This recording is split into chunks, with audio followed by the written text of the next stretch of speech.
사랑을 나눕시다. 사랑합니다. 축복합니다. 오늘도 은혜 많이 받으세요. 가슴에 손을 얹고 외칩니다. 시작. 나는 예배자입니다. 하나님이 기뻐하시는 예배자로 살아가리라. 할렐루야. 아멘. 오늘 말씀은요, 내 평생 살아온 길 뒤돌아보니입니다. 다니엘의 고백인데요, 지난 2주 동안은 우리 그리 아니하실지라도 믿음을 지킨 새 친구의 믿음의 아름다운 승리 이야기를, 구원 이야기를 배웠죠. 새 친구의 이름 기억하고 계시죠? 우리 히브리식으로는요, 하나냐, 미사엘, 아벳느고예요. 아벳느고. 그리고 미사엘 또 아살이에요. 그리고 바벨론 계명식으로는 사드락, 메삭, 아벳느고예요. 여러분 어떤 이름으로 살아가든지 여러분 믿음의 정체성이 하나님께로 온 것임을 믿을 때 하나님은 여러분과 함께 하시는 것입니다. 그리 아니하실지라도 믿음을 지킬 때 불 가운데 다닐지라도 해를 받지 않게 하십니다. 우리의 믿음이 친구들의 믿음이 되길 바라고, 오늘은 그 연장선에서 거의 흡사해요. 흡사한데 또 다른 은혜가 담겨 있어요. 사자굴 앞에서, 사자굴 안에서도 믿음을 잃지 않고 하나님을 예배하고 기도하고 하나님을 붙잡았던 다니엘을 하나님께서 사자굴에서 건져내주신, 아마 성경 역사에서 오늘 본문처럼 보석처럼 빛나는 이야기가 있을까요? 우리는 어린 시절 영웅담으로 들었지만 이제는 어린 시절 영웅담이 아니에요. 우리의 삶의 현재에서 일어날 수 있는 이야기인 줄 믿습니다. 다니엘의 하나님, 새 친구의 하나님이 바로 우리가 믿고 있는 하나님이십니다. 하나님이 이들을 구원하셨다면 우리도 능히 구원할 수 있는 것이에요. 오늘도 그 믿음을 배우고 그 구원의 주인공 되시길 바랍니다. 오늘 다니엘의 사자굴 신앙은 이 사자굴에서 건진받는 구원의 이야기의 시간적 배경이 1절에 나오는데요, 오늘 읽지 않았지만 1절부터 자세히 한번 살펴보면서 이 믿음 속으로 한번 들어가 볼게요. 1절을 보세요. 함께 읽을까요? 시작.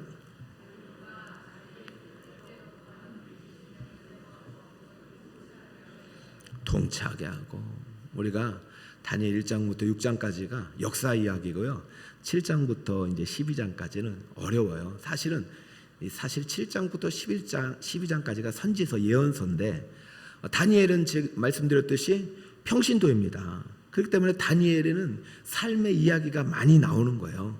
다니엘은 우리와 같은 평신도예요. 여러분과 같은 평신도예요. 그렇기 때문에 역사 이야기가 1장부터 6장까지 나오는데, 지금 다리오 왕이 지금 등장할 때는 시간이 많이 지났습니다.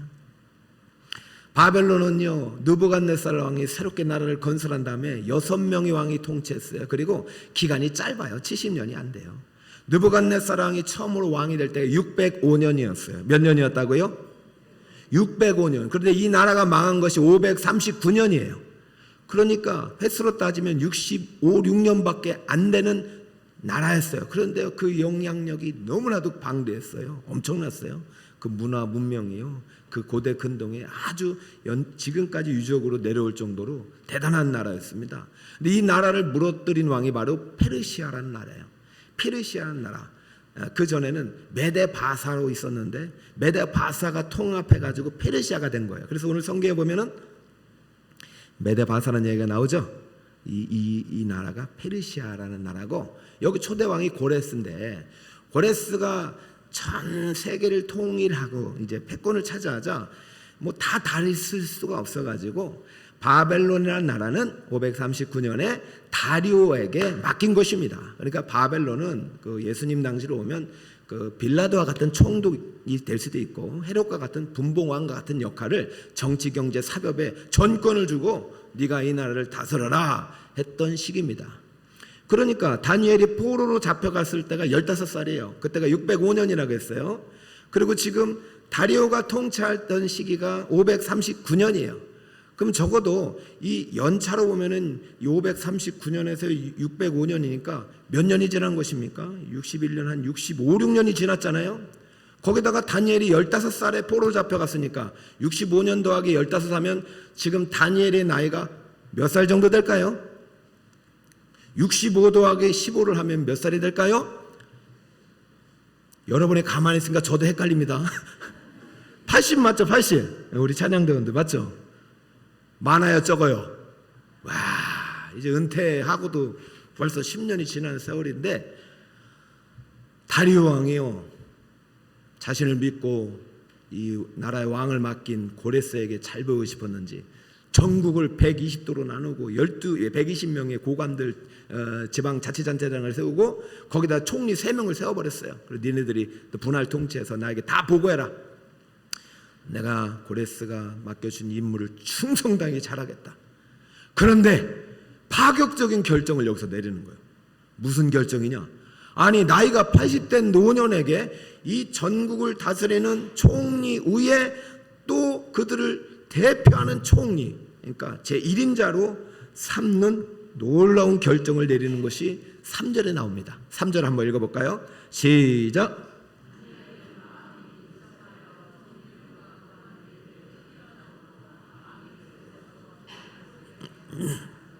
할렐루야. 15, 20살 한 그때쯤 돼서 느부갓네살 왕이 총리를 세웠고 아마 그 기간이 상당히 오래됐죠. 근데 느부갓네살 외에도 한 5명의 왕이 바뀌고 벨사살 왕 때 좀 3번째 치리자가 되긴 했어요. 그런데 사실은 영향력이 크기는 했겠죠. 바벨론 시대에 너무나도 잘했다는 이름이 이제 들려졌으니까 다리오가 아마 다니엘과 좀 어느 정도 정보를 알게 되고 다니엘을 신임하게 되고 다니엘이 80의 노년임에도 불구하고 전국을 다스리는 총리를 삼는 것은요 정말 엄청난 결정입니다. 쉬운 결정이 아니에요. 그런데 정권이 바뀌면서 다리오에게 권력이 심어지니까 권력을 가지고 할 수 있었던 것이죠. 여러분, 세상에 원리가 있어요. 다른 사람이 잘 되는 거 별로 안 좋아해요. 사촌일지라도 땅을 사면 어디가 아파요? 그게 세상의 심리야. 근데 믿음의 사람은 절대 그렇지 않습니다. 사촌에 8촌에 땅을 사도 기도해주고 축복할 때 그 복이 나에게 임하는 것입니다. 근데 여기 120도를 다스리는 고관들과 자기와 함께 청탁된 3명의 총리 중에 몇 사람들은 배가 아픈 거예요. 배가. 남 잘 되는 걸 못 봐요. 타인의 행복이 나의 불행인 거예요. 그래서 이들이 음모를 꾸미기 시작합니다. 야, 어떻게 바벨론 족통도 아니고 아무리 나라가 바뀌었지만 저 유대 이름 모를 땅에 식민지 포로 출신의 저 다니엘이 아니 지금까지도 많이 해먹었으면 됐지 80이 돼서도 어떻게 우리를 다스리는 총리가 될 수 있단 말이냐. 이것은 있을 수 없다. 그래서 이제 이 다니엘을 어떻게든 실각시킬 어떻게든 총리가 되지 못하도록 찾아보니 흠을 찾을 수 있어요? 없어요? 없는 거예요. 국사에 1.1획도 흠이 없는 거예요. 여러분, 하나님을 믿는 사람들은 이렇게 철저하게 하나님께도 인정받고 사람들에게도 인정받을 때 하나님께 쓰임 받는 것입니다. 다니엘은 너무나도 훌륭해요. 그러다 보니까 이 친구들이 찾은 단 하나의 흠이 있다면 다니엘의 율법을 순종하는 걸 보고 저 친구는 다른 것은 다 해도 하나님은 못 바꾸겠구나.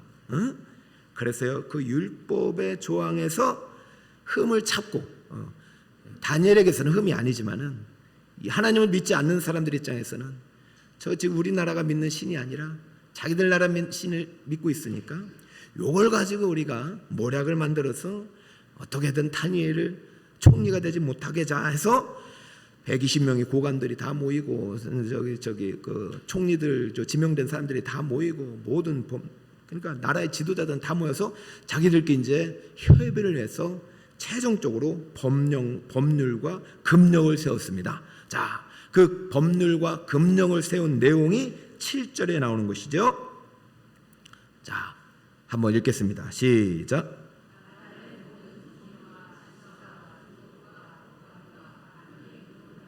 왕에게 한 법률을 세우며 한 금령을 정하실 것을 구하나이다.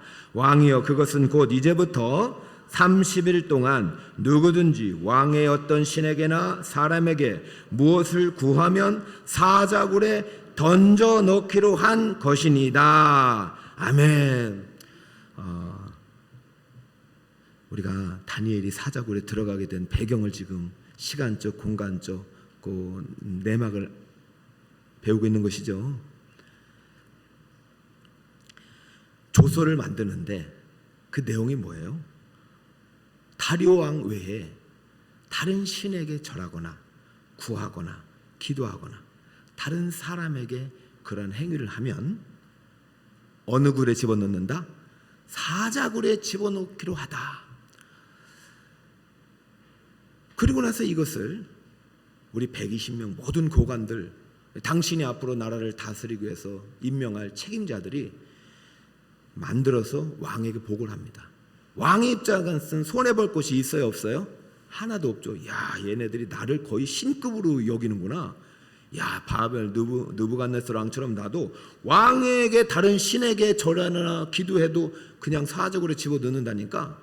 이야, 그러면 나를 위해서 참 좋은 법이 될 수 있겠구나 해서 자기가 도장을 꽉 찍어버린 것입니다. 다니엘은 이 사실을 모르고 출근하였습니다. 여러분, 임명을 받고 아직 지명을 받았지만 임명을 받지는 않은 상태예요. 그래서 아마 출근을 해서 총리직을 수락해야 될 상황인지도 모르겠어요. 임명을 받은 이유인지도 모르죠. 그러나 본문의 전개상 지금 아직 임명 전입니다. 그렇기 때문에 이렇게 벌떼처럼 달려들어서 총리가 못하게 막는 거죠. 출근을 했어요. 거대한 조서가 찍힌 것을 봤어요. 거기에 누구의 도장이 있어요? 다리오의 도장이 있어요. 다리오의 도장뿐만 아니라 거기에 보니까 수많은 고관들의 이름이 있어요. 근데 그 이름 안에 내 이름이 있어요, 없어요? 내 이름이 없어요. 앞으로 최고의 관료의 대표가 될 사람의 이름이 빠졌어요. 그럼 이 조서는 합법적으로 맞아요, 틀려요? 아니, 합의를 거치지 않은 것입니다. 왕이 그래도 가장 총애하는 최고의 관리가 서명하지 않은 내용이에요. 그 희생인 거예요. 아니, 나를 전국을 다스리게 해놓고, 아니, 다리오 왕은 내가 이름이 없는 걸 알 텐데도 도장을 찍어? 섭섭한 마음이 들을까 안 들을까요? 자, 섭섭한 마음을 들고 떠나서 지금 이 내용이 다니엘에게 있어서는 사실 받아들일 수 없는 내용임에도 불구하고 다니엘이 보인 반응을 한번 살펴보고요. 전 이 반응 안에서 우리가 오늘날 붙잡아야 될 바벨론 시대가 아니지만은 오늘 영적으로 바벨화 되어가는 이 시대 속에서 우리가 붙잡아야 될 믿음의 원리가 담겨 있다고 봅니다. 여러분이 너무 잘 아는 말씀이지만 우리는 이 본문을 10대도 읽어야 되지만 20대도 읽어야 되고 3040, 5060을 거쳐서 어쩌면 오늘 70, 80대 부모님들께서도 반드시 읽어야 될 말씀이에요. 다시 오늘날에 재해석을 해서 오늘날 우리의 삶의 믿음의 원리로 가져와야 돼요. 그럴 때 풀무불 속에서도 불 가운데에서도 다니엘의 굴 속에서도 사자굴 속에서도 구원하시는 하나님의 은혜를 경험할 수 있는 것입니다. 자, 그런 마음으로 다니엘 6장 10절입니다. 큰 소리로 읽겠습니다. 시작. 다니엘이 이 조서에 왕이 도장이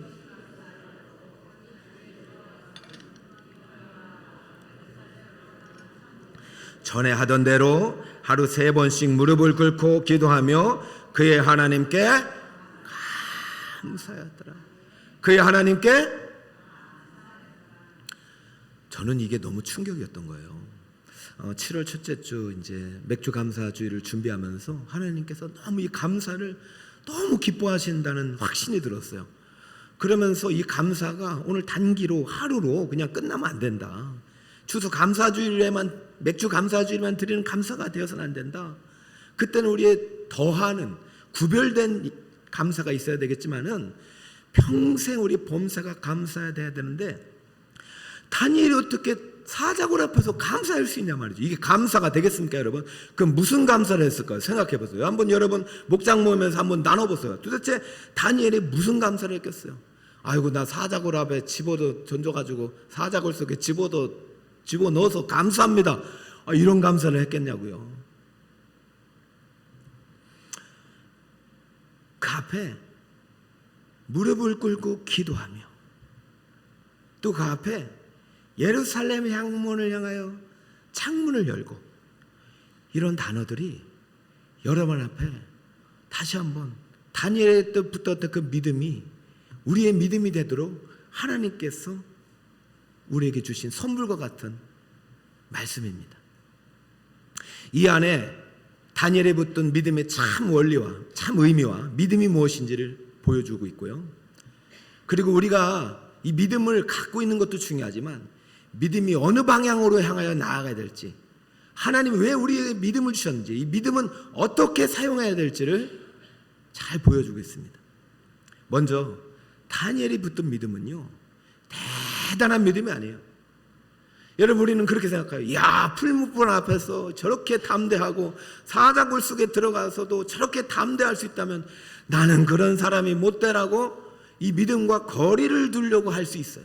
나는요, 이렇게 조서가 찍히면은 못 이기는 척하고 그냥 눈 감고 기도해주고, 조서가 찍혀 있고 불이익이 당할 것 같으면은 못 이긴 척하고 정말로 주의를 한 번쯤은 범하고, 조서가 찍혀서 못 이긴 척하고 그 사람 원하는 데 해줄 수 있겠단 말이죠. 그러나요, 다니엘이 오늘 붙든 믿음은요, 대단한 믿음이 아니에요. 믿음의 첫 번째 본질적인 요소가 뭐냐면 나는 할 수 없다요. 따라해볼까요? 나는 할 수 없다. 다니엘은 지금 절망하고 있는 거예요. 야, 내가 80년 믿음 생활했어도 지금 이 조서를 보는 이 순간 내 마음이 떨리는 거예요. 사자굴 앞에 들어가서 과연 내가 저 사자굴 앞에, 사자굴 속에 이 80이 돼서 들어가는 것이 맞나? 여러분, 다니엘이 흔들린 믿음을 여러분 보시나요? 다니엘도 두려워요. 여러분, 믿음의 본질적인 요소는요, 자기 부인이에요. 나는요, 못한다 해. 나는 못한다. 근데 반드시 믿음이란 요소가, 믿음이라는 것이 우리에게 하나님께서 이게 인정되려면 두 번째 요소가 뭐냐면은 나는 못해도 누구는 할 수 있다? 하나님은 할 수 있다가 절대적인 요소인 것입니다. 근데 나는 할 수 있는데 하나님도 할 수 있는 건 믿음이 아니에요. 그렇잖아요. 그러고 보면 결국 내가 한 게 되기 때문에 하나님, 이건 진짜 난 못하겠어요. 나는 여기까지예요. 자기 부인, 이게 믿음이. 주여, 나는 안 되겠어요. 그런데요, 거기서 끝나면 믿음이 아니죠. 누구는 할 수 있다? 저는 이 조서를 딱 읽고 나서 3장의 조서가 또 나오죠. 다니엘이 새 친구를 생각했을 거예요. 그때 새 친구가 풀무불 앞에 들어갔다 나올 때 다니엘이 없었잖아요. 다니엘은 어쩌면 친구로서 양심의 가책을 느꼈을지도 몰라요. 자기가 어려울 때, 느부갓네살 왕의 꿈을 해석하지 못할 때, 그래서 죽음의 위기가 찾아왔을 때 새 친구에게 기도 부탁하고 그들의 기도로 그는 그 꿈을 해석할 수 있었잖아요. 하나님의 꿈과 환상을 열어주셨잖아요. 그 빚진 마음이 있었는데 친구들이 정작 이런 고난당하고 어려울 때 자기는 아무 도움이 못 됐어요. 물론 기도는 했을 거예요. 근데 지금 막상 자기가 사자굴 앞에 들어갈 수 있는 상황이 닥치자 누가 생각났을 거라고요? 친구들이 생각났을 거예요. 친구들은 왕 앞에 불러가가지고, 야, 한 번만 절해라. 내가 너 용서해 줄게. 한 번만 절할 때 왕이시여, 나는 대답할 가치를 못 느끼겠습니다. 이건 말도 안 되는 것입니다. 하나님은 능히 나를 구원해 주겠지만은 그리 안 해 주셔도 우리는 믿음을 변치 않고 하나님만을 섬기겠습니다. 이야, 전 그 얘기 들었을까요? 안 들었을까요? 들었죠. 그러고도 지금 한 3, 40년 지난 거예요. 다니엘도요, 80이에요. 믿음이 약해져요. 새벽기도 잘 했을까요? 지금 이젠 주님 앞에 갈 때가 됐는데 마지막에 사자굴에서 들어가서 죽고 싶겠어요? 편안히 죽고 싶죠. 흔들리는 믿음이었을 것입니다. 그런데요, 믿음의 두 가지 요소가 있었다고 했잖아요. 그래, 나는 다니엘의 새 친구처럼, 이 친구들처럼 담대한 믿음은 못 돼. 지금 왕 앞에 가가지고, 왕이시여, 이 조서는 잘못됐잖아요. 무효입니다. 왜냐면 내 이름이 없잖아요. 그리고 이 조서대로 하면요, 여러분, 왕이 지금 이 페르시아가 지금 나라를 바꿨을 때 수많은 소수 민족들이 믿는 신들에게 절하지 못하는 그들이 들고 일어날 것이고, 그리고 우리 민족은요, 독특한 민족입니다. 이거 예배 못 드리게 하면 아주 그냥 반란을 일으킬 거예요. 해서 왕에게 협박도 할 수 있잖아요. 근데 그렇게 하지 않았어요. 어쩌면요, 조서를 읽고 나서 다니엘은요, 친구들처럼 하나님이 날 구원해 주신다는 믿음보다도, 아, 내 인생길은 여기까지이구나, 내 관료는 여기까지구나, 내가 새로운 나라의 총리가 되는 것은 내 욕심이구나 하고 내려놓았는지도 모르겠어요. 저는 이 믿음을 담대한 믿음이 아니라 내려놓은 믿음이라고 해요. 따를까, 내려놓은 믿음. 다니엘 새중군 하나님 우리를 구원해 줄 거야 하고 막 그렇게 했지만은 다니엘은 아무 말도 안 하고 어떻게 했는지 아세요? 전 다니엘이 너무 다니엘의 믿음이 너무 이제는 우리의 믿음이 될 수 있다는 확신이 들었어요. 자 보세요. 다니엘이 어떻게 했을까? 10절 보세요. 다니엘이 이 조서에 왕의 도장이 찍힌 것을 알고도 왕에게 찾아가지 않고 어떻게 했습니까? 저는 이 집으로 돌아가는 뒷모습이 이제 마지막 죽음을 예감한 한 노장의 뒷모습 같아. 이제는 은퇴하는구나. 이제는 마지막이구나. 근데요, 여기에 보면요, 다니엘이 엄청난 갈등이 있어요. 저기 다시 한번 띄워주시겠어요? 본문을. 저기 보면 히브리어가 2개가 있는데 여러분은 잘 모르는 거예요. D라는 히브리어가 있어요. 따라서 D를 2번 집어넣었어요. 이 용례를 한번 살펴보면 이게 이제 관계대명사예요. 우리 학생들이나 젊은이들은 아는데 영어에 보면 관계대명사가 있어요. 관계부사절이 앞에 있는 내용을 설명해 줘요. 그래서 D를 2번 넣은 거는 이건 2가지 이야기가 다니엘에게 큰 충격으로 다가왔는데, 첫 번째는 다니엘은 조서에 어인이 찍힌 것을 알고 큰 충격을 받습니다. 다니엘이 다리오 왕이 나를 총리로 삼겠다 하면서도 알고도 도장을 찍은 거예요. 충격을 받은 거예요. 이거는 다리오 왕도 어쩔 수 없는 거구나. 다리오 왕도 나를 구원해 줄 수 있다 없다?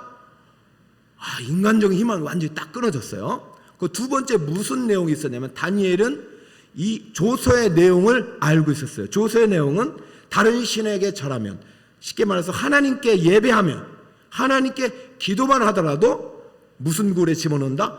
사자굴에 집어넣는다. 선택할 수 있는 길이 다 막힌 거예요.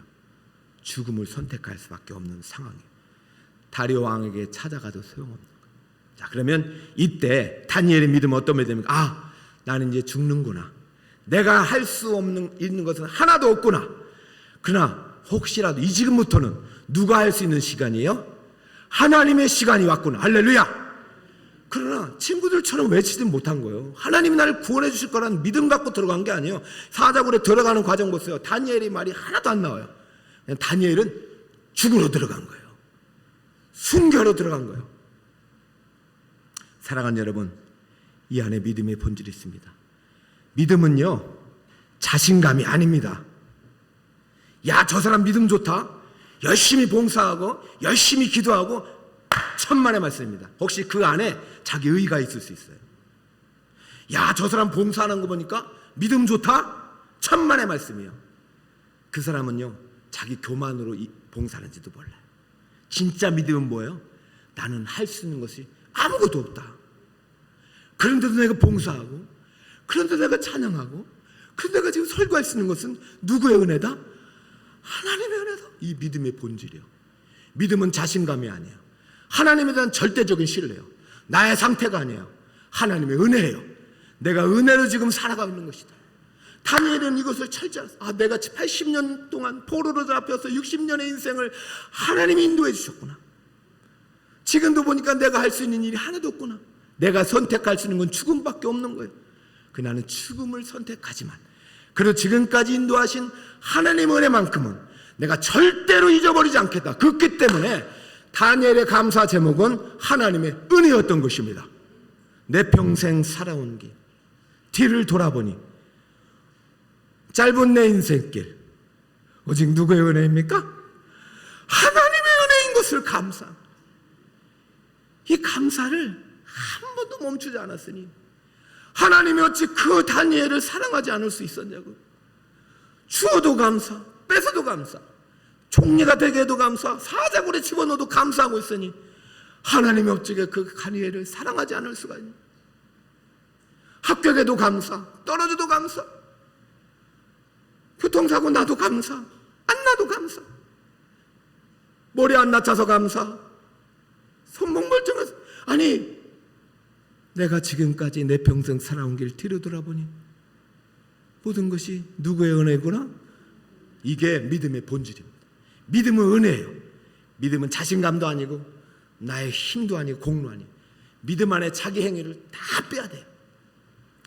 지금 다니엘이 할 수 있는 것은 죽음을 선택할 수밖에 없는 것이었어요. 그러나 그 죽음 앞에서 다니엘은 하나님께 감사했어요. 주여, 내 평생 살아온 길 뒤를 돌아봅니다.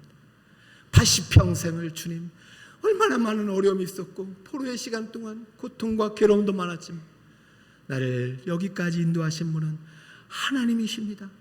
하나님의 은혜에 감사합니다. 할렐루야. 그런데요, 여러분, 믿음은 여기서 끝나지 않습니다.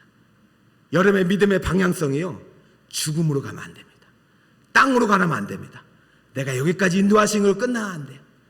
여러분의 믿음의 방향성은 하나님께로 향하고, 하나님 계신 천국을 향하고, 하나님이 주신 영생을 향하고, 우리 이 땅에 하나님 나라로 향할 수 있길 바랍니다. 자, 죽음을 선택한 다니엘이 뒤돌아서면서 집에 가서요, 죽음을 선택했다면요, 그냥 잠잠히 있으면 됩니다. 그 다음 행동을 보세요. 자, 봐라, 나를 사자굴에 집어넣어라. 내가 끝나도 내가 지금까지 했던 신앙의 원칙, 목숨 걸고 결심한 뜻을 끝까지 행하라. 문을 활짝 열고 다 봐라, 다 봐라. 자, 보세요. 한번 다시 한번 볼까요? 10절. 자기 집에 돌아가서는 윗방에 올라가 예루살렘으로 향한 무엇을 열고? 야, 담담해 생기는 거예요. 내가 죽으니까, 하나님으로 충만하니까 그때부터 담대하게 죽는 거예요.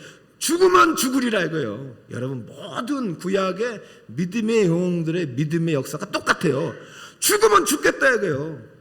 이 믿음 가지고 사업해서, 아이고 뭐 어려워, 부도나, 부도나면 부도나겠다 이거예요. 나는 부도날 수 있어도 하나님은 부도나지 않는다 이겁니다.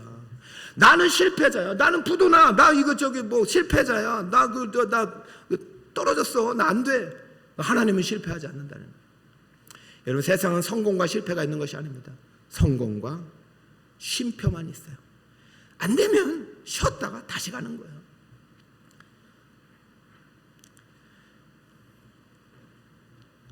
창문을 활짝 열고 하루 몇 번? 너무 멋있어요. 이건 할 수 있잖아요. 그렇죠? 다 보고 다 봐. 니들이 믿는 신 선택해. 나는 내 평생 살아온 길, 지금까지 인도하신 하나님을 버릴 수가 없어. 비록 난 사자굴에서 이제 마지막 운명을 맞이할 거야. 그러나 나를 지금까지 인도하신 하나님은 영원토록 나의 하나님이야. 그의 믿음의 방향은요, 항상 하나님을 향했고 항상 천국을 향해 있었어요. 자기 집에 돌아가서는 윗방에 올라가 창문을 열고 3번씩 무릎을 꿇고 기도하며 그의 누구께 감사하였더라? 그렇죠. 믿음의 방향성은 하나님께 향하였어요. 그런데 이것을 좀 구체적으로 오늘 다니엘서는 어떻게 표현하냐면요, 믿음의 방향성을 이렇게 표현합니다. 따라 볼까요? 예루살렘을 향한 창문. 자, 구절을 한번 띄워주시겠어요? 그러면 잘 보세요. 이 안에 우리 다니엘에 붙던 믿음의 원리와 믿음의 방향성이 정확히 나오는데, 예루살렘으로 향한 창문을 열었지 그냥 창문을 연 게 아니에요. 그러니까 지금 그냥 나 죽겠다 하고 이렇게 자기 어떤 고집 부리는 게 아니라, 지금 다니엘은 평생 동안 잃지 않았던 방향이 있어요. 그것이 어디였어요? 예루살렘이에요. 예루살렘. 여러분, 오늘이 마지막이든 10년이 남았든 30년이 남았든 남은 인생이 한 100년일지라도 여러분이 방향이, 믿음의 방향이 예루살렘을 향했으길 바랍니다. 예루살렘은 문자적으로는요, 유대 땅의 도시예요. 아주 견고한 성읍이에요. 서울이에요. 그러나 문자적인 의미예요. 번영을 상징하고 축복을 상징하는 문자적인 의미지만, 이것이 영적으로 신약시대에 가서는 예수님의 신부된 교회를 상징하고요, 하나님의 나라를 상징하고 하나님의 성전을 상징합니다. 지금 다니엘이 예루살렘을 향하여 기도했다는 것은 예루살렘에 지금은 없지만 솔로몬이 세워졌던 성전을 생각한 것이고, 지금 예루살렘에 세워졌던 성전의 그 기능이 기도하는 기능이었듯이, 지금 내가 포로의 기간 동안 한 번도 잃지 않았던 내가 이 작은 방의 처소가 하나님의 성전이 되어 3번씩 기도하는 것은 언젠가 무너진 저 예루살렘, 무너진 저 성전이 다시 회복되기를 바라는 마음으로 간절히 기도하고 있는 다니엘의 모습이 바로 그가 붙든 믿음의 방향성임을 아시기 바랍니다. 내가 믿음 생활 열심히 해가지고 총리가 되고 부자가 되고 고위 관직이 되는 거, 그것도 아름다운 믿음의 스토리가 될 수 있어요. 그러나 여러분, 믿음의 결과가 이 땅의 것이 아니요, 우리의 감사의 제목, 기도의 제목은 항상 예루살렘을 향하고 항상 예루살렘 성전의 주인이신 하나님을 향할 수 있기를 바랍니다. 그는요, 예루살렘을 향하여 3번씩 기도했어요. 539년 고레스가 원년에 다리오 왕이 통치했던 그 시절에 아마 그 즈음에 고레스가 칙령을 내립니다. 그 칙령은 이 땅에 포로로 잡혀있던 유대 백성들을 70년 만에 자기 땅 예루살렘으로 돌아가서 그 성전을 다시 지으라는 칙령입니다. 사랑하는 성도 여러분, 누구의 기도가 응답되고 있는 것입니까? 저는 오늘 이제 이 말씀을 좀 정리 좀 해야 될 것 같아요. 여러분, 오늘 다니엘이 사자굴 앞에서 감사하고 기도한 것은 단순히 내가 지금 사자굴 앞에 들어가서도 하나님 구원해 줄까 하는 그 믿음으로 한 게 아닙니다. 어쩌면은요, 가장 부끄러운 믿음이에요. 아, 난 이제 죽는구나. 그 감사는 뭐냐면 지금까지 살아온 길 뒤돌아보니 나를 향해서 베푼 주님에 너무 감사한 그 감사예요.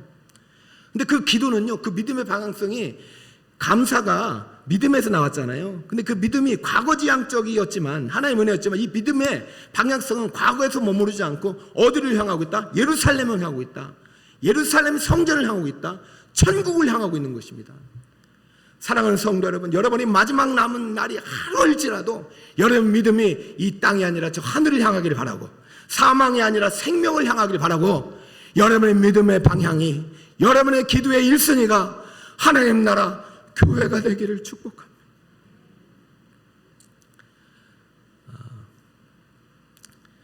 제가 그 휴가 중간에 목이 좀 센 거는, 금요일에 이제 동료 목사님이 교회 헌신 예배를 요청을 했어요. 휴가 주간에 가는 거 좋지 않잖아요. 쉬어야 되는데. 저 경기도 광주에 있는 교회인데, 참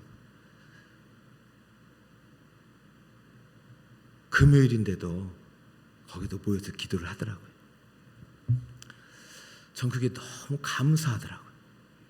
그 한편 그러면서 우리 성도님들이 너무 보고 싶은 거예요. 그래서 저한테는 기도에 인도하지 말라고 했는데 그냥 소리 질러 버리더라고. 목이 새버렸어요. 그런 것도 있고. 그러면서 어느 성도 한 분이 너무 고맙다고 이제 이렇게 여비를 주시는데, 제가 그걸 딱 보면서, 아, 교회는 하나이구나. 하나님이 이 시대의 교회를 통해서 아직도 우리나라를 회복시켜 가고 계시고 우리나라를 하나님 나라가 되게 하시는구나, 이런 믿음을 갖고 왔습니다. 여러분, 다니엘의 믿음이 대단한 믿음처럼 보이나요? 아니요. 그의 믿음은 어쩌면 친구들 앞에서 너무 부끄러운 믿음이었다고 생각하는지도 몰라요. 여러분, 우리의 믿음이 꼭 형통한 길로 인도할 때 감사하는 믿음이 아니기를 축복합니다. 여러분이 죄를 지어서 내가 하나님 모시게 잘못된 삶을 살아서 어려움이 닥치는 것도 아님을 아시기 바랍니다. 어려움은 다니엘과 세 친구처럼 믿음 생활 잘해도 우리에게 닥칠 수 있는 것이에요. 그러나 여러분 꼭 잊지 말아야 될 것이, 믿음의 본질이 이거예요. 믿음의 본질은 자기 부인이에요. 내가 잘해서 하나님이 나 도와주시는 거 아니에요. 나는 할 수 없어요. 나는 아무것도 아니에요. 주님, 난 죄인이에요. 그 죄인을 여기까지 인도하는 것이만 해도 감사해요. 그 믿음이 진짜 믿음의 시작이고요. 그 다음에 믿음은 뭐예요? 믿음의 방향이에요. 주여, 그러나 내 안에 주님이 계시고 주님 모든 것을 할 수 있기 때문에 나는 할 수 없어도 주님은 할 수 있습니다. 내가 80년 동안 우리나라 회복 못했지만 하나님은 내 후손들을 통해서 우리 교회를 회복하고 이 성전을 회복하고 나라를 회복해 주시옵소서. 그럼 마지막 죽음의 순간까지도 아마 사자굴에 들어가서도 3번 기도했던 그 기도의 제목을 가지고 마지막 하나님 앞에 신앙을 드렸을 것입니다. 사랑하는 북설 꿈의 교회 성도 여러분, 어떤 순간에도 임마누엘 하나님이 여러분의 손을 붙잡고 계심을 믿으시길 축복합니다. 나는 할 수 없어도 하나님은 할 수 있다는 믿음을 가지시길 축복합니다. 그리 아니하실지라도 믿음을 붙잡은 여러분들, 불 가운데 다닐지라도 해를 당하지 않게 하신 그 하나님은 다니엘과 세 친구만의 하나님이 아니라 우리 모두의 하나님이십니다. 이런 모든 인생길 돌봐주시고 앞으로도 인도해 주실 그 하나님께 날마다 기도와 감사로 믿음으로 나아갈 수 있는 성도 여러분 되시기를 예수 이름으로 축원합니다.